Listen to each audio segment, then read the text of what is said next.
What up, Fight World? It's your boy Ego, and I'm back with some more boxing. Now, I want to talk about the last fight that I have not covered on the Mayweather Guerrero undercard. That is Daniel Ponce de Leon versus Abner Mars. Now, this was a good fight. Abner Mars was moving up from 122 to 126. Mars felt that since he couldn't make the Nonito fight, there were no other legitimate opponents or paydays at 122. It was probably a weight that he felt that he was outgrowing. It was harder to cut down. So he decided to jump up, and boy, did he jump up. He jumped up to 126 against a dangerous puncher, a seasoned rough and tumble guy like Daniel Ponce de Leon. And this was a good fight. I liked it. There was always an element of danger. There were aspects where I was wondering if Mares's chin would hold up against the devastating punching power of a Ponce de Leon. Another thing is De Leon is very, very underrated in a lot of categories.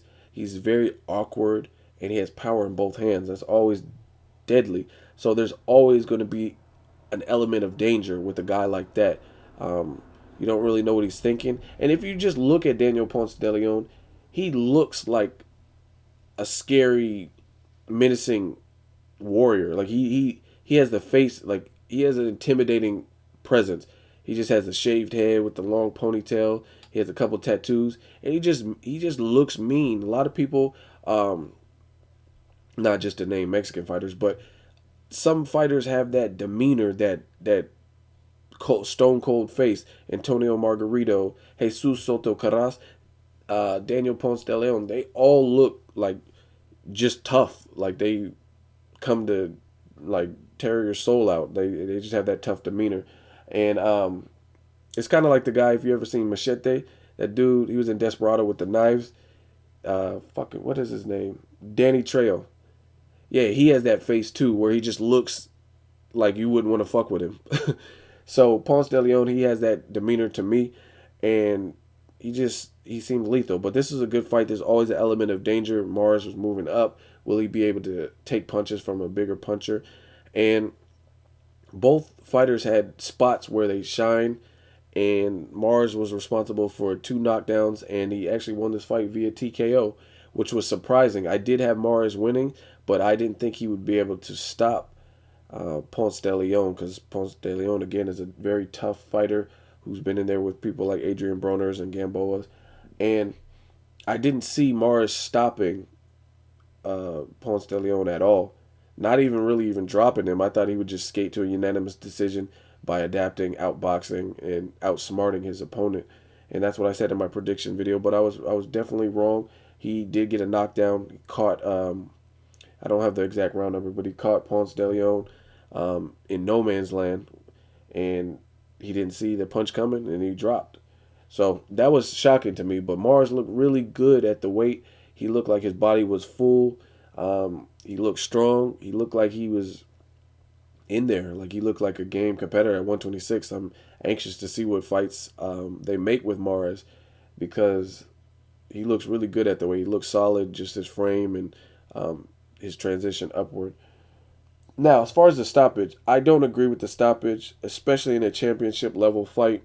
Um, Timothy Bradley versus Ruslan Provodnikov. Arguably, Bradley was in worse trouble. He looked like he was out on his feet, but he was still throwing punches. And in my previous video where I discussed that fight, I said the fact that he's still engaging, he's still throwing punches, that's enough in a championship level fight for the ref to give him an opportunity to come back. And in Bradley's case, it worked out for him because he came back to win that fight.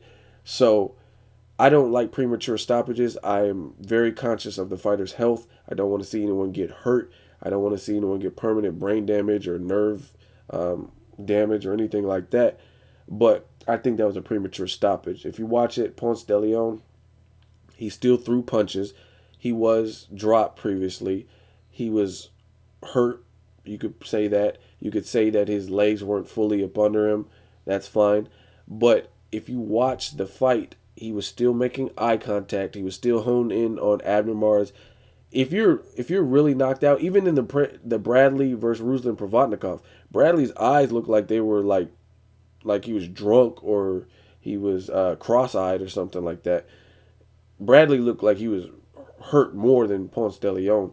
If you look at Ponce de Leon, he was still making eye contact. It looked like his head was still clear. If you're like really out on your feet, you don't know. You might look like Jason Litzau versus Adrian Broner is another one where that stoppage was right on the money because Jason Litzau, look at his eyes. It looked like he was gone, like he was just out of there. He was still leaning against the ropes and wasn't fully down, but he was just getting tore up. But Ponce de Leon, I think since his belt was at stake, they should have given him a little bit of opportunity to hold or to do something more because it looked like his head was still remotely clear, and who knows what would have happened. But I don't agree with that stoppage. That's just my opinion, and I'm all for the fighter's safety, but I just don't see that as being a legit stoppage. But props to Abner Mars because throughout the fight he did look good. It wasn't like it was just a fluke. He was very good with his boxing ability. He adapted. He took some shots. He took clean shots and weathered that storm. He dropped Ponce earlier than that, and I thought it would be even more of a competitive fight than what it was. So I don't know.